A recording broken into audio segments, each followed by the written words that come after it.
Pour ne rien manquer, abonnez-vous maintenant. Les vraies voix Sud Radio, ça fait du clic sur les réseaux sociaux. Bonsoir Félix Mathieu. Bonsoir tout le monde. Se promener en motocross dans un centre commercial, ça semble être la toute dernière tendance, ça semble être très tendance ces derniers jours. Oui, le but étant ensuite de partager la vidéo de son exploit sur TikTok. Dernier exemple en date, vendredi dans la galerie commerciale Orvaux-Grandval, c'est au nord de Nantes. Les clients ont été sidérés d'entendre le vrombissement de ces trois motos qui ont interrompu le bip des caisses, plus habituel. Tranquillement, les trois motos entrent dans la galerie commerciale, empruntent même le tapis mécanique destiné aux caddies, aux chariots.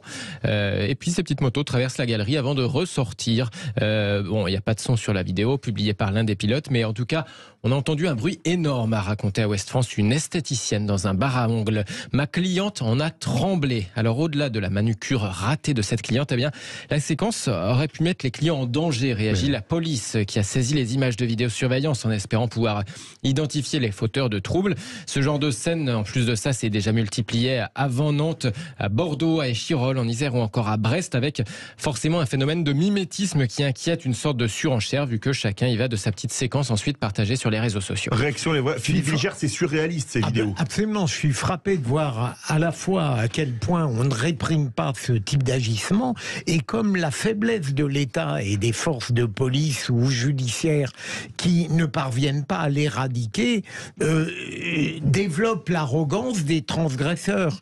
Alors c'est à cette occasion qu'on a parlé de la pratique anglaise de renverser les gens qui font des rodéos. Comme ça, je crois que les Français payent 40 ans de culture de l'excuse. Je me rappelle toute mon enfance avoir entendu, je me rappelle même de François Mitterrand à l'époque à Vaux-en-Velin, justement, qui disait ces jeunes, il faut les comprendre, il faut quand même bien qu'ils s'amusent. À l'époque, quelqu'un volait une moto, justement, il ne la volait pas, il l'empruntait. Et voilà le résultat, voilà, 40 ans après, voilà ce que ça donne, une espèce d'impunité totale. Jean Dorido. Je pense que... Tom Collan, je voulais poser une question, mais quand un gosse va se faire renverser sur un travelator d'un hypermarché ou dans une galerie marchande, qu'est-ce qu'on va faire ?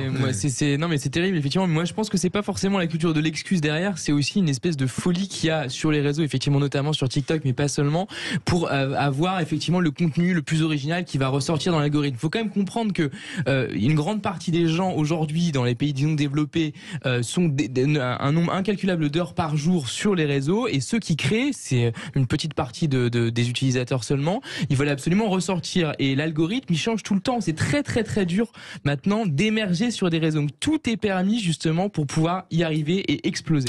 Et Félix Mathieu, maintenant ouvrons la rubrique casserole. Alors, on en avait aujourd'hui où ça ? Eh bien, à Poitiers par exemple. Arrivée de François Braun, ministre de la Santé au CHU de Poitiers avec casserole à l'appui, écrit Laurent Gaudens sur Twitter. Il y en a eu aussi par exemple pour le ministre de l'Éducation, Pape Ndiaye du côté de Lyon. Voilà, comité d'accueil de Pape Ndiaye filmé par nos confrères du journal Le Progrès. Notez que pourtant le ministère de l'Éducation nationale avait pris soin d'annoncer le déplacement au tout dernier moment, juste 2 heures avant, mais ce petit comité de casserole a eu le temps de se constituer.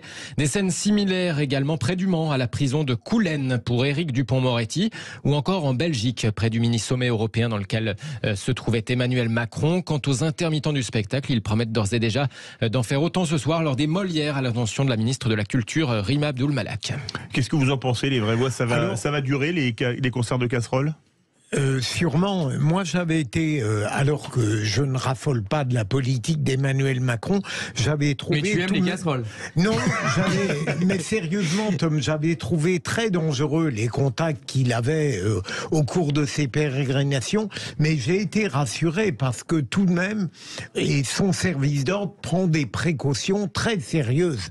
On ne sait pas où il va tout le temps, et par conséquent, même les casseroles... Tom, non, mais bon, c'est un moyen pacifique quand même de dénoncer, de continuer à s'engager dans ce combat. Moi, je trouve ça assez positif. Après, effectivement, il y a d'autres manières de faire sans doute. Il s'agit toujours d'attirer l'attention pour maintenir un petit peu l'idée, le combat dans les esprits. Ça peut paraître un peu désespéré, et en même temps, voilà, c'est pacifique, ça coûte rien et ça permet de continuer cette lutte. Jean Dorido. Alors oui, je trouve ça effectivement très très sain par rapport aux casseurs, par rapport même à ce type qui avait mis une claque au président. La violence, c'est inacceptable. Là, c'est la vraie tradition tradition française, ça fait penser à Astérix et Obélix.